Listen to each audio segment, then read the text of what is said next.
Aujourd'hui, c'est Otaku Sataka, Night Cats.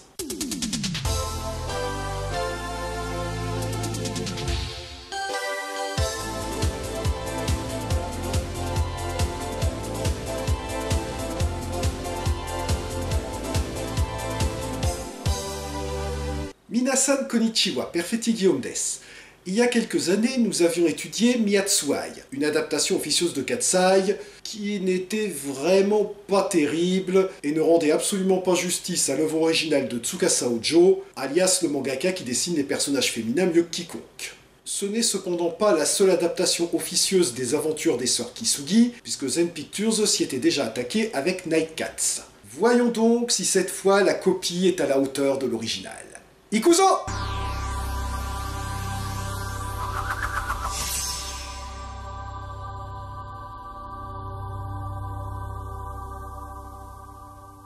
On commence par un générique de début bénéficiant d'un thème créé pour l'occasion, et dont certaines sonorités rappellent un des premiers génériques du dessin animé adapté de Katsai.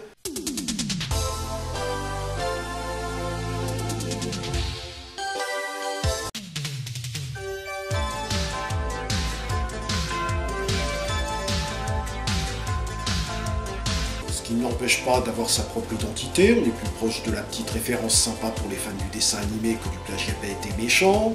Le film débute à l'intérieur du café Ragdoll, où les équivalents des inspecteurs Toshio et Asatani mettent au point un énième plan pour piéger les mystérieuses cambrioleuses qui se font appeler les Night Cats. Sans se douter que leur conversation est espionnée par une des trois sœurs qui s'occupent du café, et qui sont en réalité les Night Cats elles-mêmes.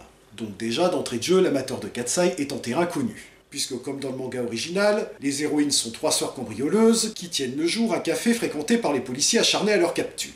Ceci dit, les sœurs Kasuga... Oui, on est passé des sœurs Kisugi aux sœurs Kasuga. Ah, il y a eu du brainstorming au moment de trouver le nom. Les sœurs Kasuga, donc, sont un peu plus futées que les sœurs Kisugi, puisque contrairement à elles, elles ont appelé leur café Ragdoll au lieu de Night Cats. Car pour ceux qui s'en rappellent, dans Katsai, le café porte le même nom que le trio de cambrioleuses qui s'en occupe. C'est dire à quel point la police japonaise est incapable d'additionner 2 et 2, car même les indices d'une enquête de Mickey Énigme sont plus subtils que ça. Les Night Cats sont donc en réalité les trois sœurs Ai, Mai et Mi Kasugi. Ah oui, au passage, ne confondez pas la Ai de Katsai avec la Ai de Night Cats, qui est en fait l'équivalent de Rui, tandis que l'équivalent de Ai est Mi. Vous me suivez? Ils me suivent pas. Le casting n'est d'ailleurs pas trop mal, puisque les trois actrices correspondent assez bien physiquement aux héroïnes du manga. On enchaîne sur un montage montrant Ai et Mai s'habiller pour leur cambriolage. Cambriolage se résumant à sortir des égouts, courir sur les toits et sauter d'un balcon. Alors que Miatsuai, malgré tous ses défauts, prenait au moins la peine de montrer un vrai cambriolage. Oh putain, je viens de trouver une qualité à ce film. Je me sens sale. Le lendemain, les équivalents de Toshio et Asatani enragent que les Night Cats aient une nouvelle fois déjoué leur stratagème pour les arrêter. Et c'est moi ou ce sont les deux seuls clients du café? Bah tu m'étonnes qu'avec aussi peu de clients, elles aient besoin de jouer les cambrioleuses pour arrondir leur fin de mois.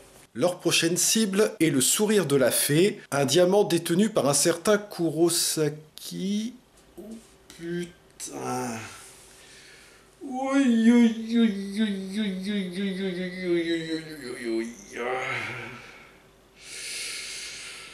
Eh ben... Je sais bien qu'on dit que le ridicule ne tue pas, mais est-ce bien prudent de prendre autant de risques ? Ai se déguise pour faire du repérage chez lui, mais se fait repérer par Yoko, l'équivalent d'Asatani, qui, comme cette dernière, est un peu plus futée que son collègue, puisqu'elle se doute que les Night Cats et les sœurs Kasuga ne font qu'un. Attendez... Les sœurs Kasuga... Ai, Mai, Mi... Ok... Et les Night Cats... Ai, Mai et Mi... Ok... Donc, les 6 ne font qu'un.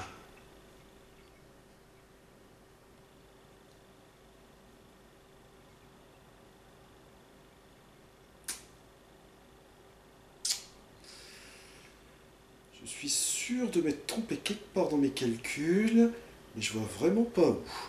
Yoko prévient donc Kurosaki, et ensemble, ils tentent un piège à Ai à l'aide d'un hologramme du diamant.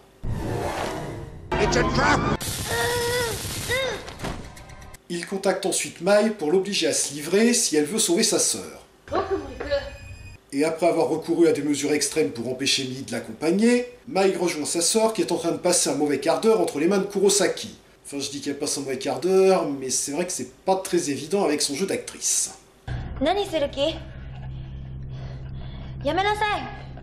Oh, hi Mark. Mai rejoint donc Kurosaki pour délivrer sa sœur et se retrouve face à ses deux gardes du corps, Kuroebi et Akakuma, autrement dit Serpent Noir et Ours Rouge, incarnés par Miro et Nanomio des Complete Kids, dont je vous avais déjà parlé dans ma vidéo sur les Cosmo Agents. Et quand Mai commence à prendre le dessus sur elle, Kurosaki lui rappelle qu'il tient sa sœur en otage. Que de conviction dans cette réplique.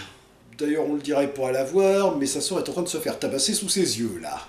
Débarque ensuite Yoko, qui en profite pour donner libre cours à ses penchants sadiques. Et encore une fois, on peut compter sur l'actrice qui joue rôle d'Ai pour complètement plomber l'intensité dramatique de la scène.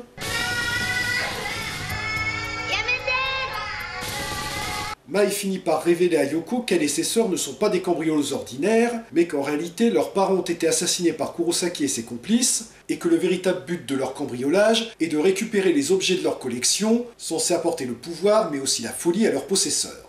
Ce qui est d'ailleurs une motivation similaire à celle de Katsai, dont les héroïnes étaient à la recherche de leur père disparu, et ne volaient donc que des objets lui ayant appartenu, ou des toiles signées de sa main, parfois réalisées après sa disparition, dans l'espoir d'y trouver des indices qui leur permettraient de le retrouver. Cette révélation fait un choc à Yoko, qui passe en mode écran bleu de la mort. Pendant ce temps, à Veracruz... Mii est délivré par le pseudo Toshio qui passait dans le coin, et là où la scène devient volontairement cocasse, c'est que l'ombre du personnage était parfaitement visible bien avant que Mii lui signale sa présence en faisant du bruit, indiquant qu'il se trouvait donc à peine 2 mètres d'elle, mais ne l'avait pas remarqué avant. « C'est toi, Mii ? Je t'entends, mais je te vois pas, t'es où ?» Mii se rend donc au QG de Kurosaki, et après avoir fait diversion en coupant le courant et en balançant un fumigène, délivre ses sœurs, et quand la lumière revient, les trois prennent une pause badass sur un escalier qui ne mène nulle part. Les héroïnes et les méchants partent ensuite chacun de leur côté, en abandonnant Yoko qui fait la sieste. Et on peut passer au combat de catch final, opposant Ai et Mai à Kuroebi et Akakuma, ainsi qu'un catcheur qui passait dans le coin. Oui, je dis combat de catch, car Netcats a été publié sous le label Aki Battle, un sous-label de Zen Pictures regroupant des films tournant autour du monde du catch. Et voyez comme Kurosagi est un méchant prévoyant, puisqu'il a même pensé à installer des tatamis pour qu'elles puissent s'affronter. Ah oui, quand je dis que le catcheur passait dans le coin, c'est visiblement littéral, hein. Ça devait être juste un type qui s'était paumé en se rendant à un combat, qui était rentré pour demander son chemin, et qui s'est retrouvé un peu embrigadé là-dedans sans trop comprendre ce qui lui arrivait, et qui maintenant cherche la sortie, mais c'est un peu paumé en route, pour finalement tomber sur les deux sœurs qui ont terrassé leurs adversaires respectives, et qui le mettent KO avec une facilité déconcertante. Ah là là, les boss finaux, c'est vraiment plus ce que c'était. Ce qui est dommage, c'est qu'alors qu'on avait 3 adversaires finaux et 3 héroïnes, ils n'en ont pas profité pour montrer chaque sœur affronter un adversaire différent. Ce qui est d'autant plus incompréhensible que Mii est incarnée par Aya Katsuji, une spécialiste des scènes de combat depuis l'âge de 11 ans. Alors je sais, vous allez me dire que dans Katsai, la Benjamin non plus n'était pas très active dans l'émission. Mais même là, les rares fois où elle avait l'occasion de se battre, elle se montrait largement badass. Ici, Mii se contente d'empêcher Kurosaki de s'enfuir en l'arrêtant d'un coup de pied. This is Sparta! Et après un épilogue où elle se réconcilie définitivement avec Yoko, le film se termine sur une clochette qui roule sur le bar pendant qu'on entend un miaulement, parce qu'elles avaient un chat qu'on n'avait encore jamais vu. Et on termine par un générique de fin où les héroïnes posent dans leur tenue de travail en version normale et en version jambes nues bien confortable par temps chaud, le tout suivi d'un petit bêtisier. Korede Owarida. Bon, c'est toujours pas l'adaptation live idéale de Katsai, mais c'est quand même nettement meilleur que Miyatsuai. Bon, en même temps, c'était pas difficile non plus. On retrouve assez bien les personnages et les grandes lignes de l'œuvre originale, les costumes sont jolis et rappellent ceux de la version dessin animé tout en ayant leur petite touche personnelle. Les actrices collent physiquement bien aux personnages qu'on leur fait jouer, même s'il faut bien reconnaître que celle qui incarne Ai joue particulièrement mal. Et les scènes de combat sont de qualité, même si c'est dommage qu'Aya Katsuji n'y participe pas. Ce qui fait que de toutes les adaptations officieuses ou officielles, Night Cats est celle qui se rapproche le plus de ce qu'une version live de Katsai devrait être. Jane!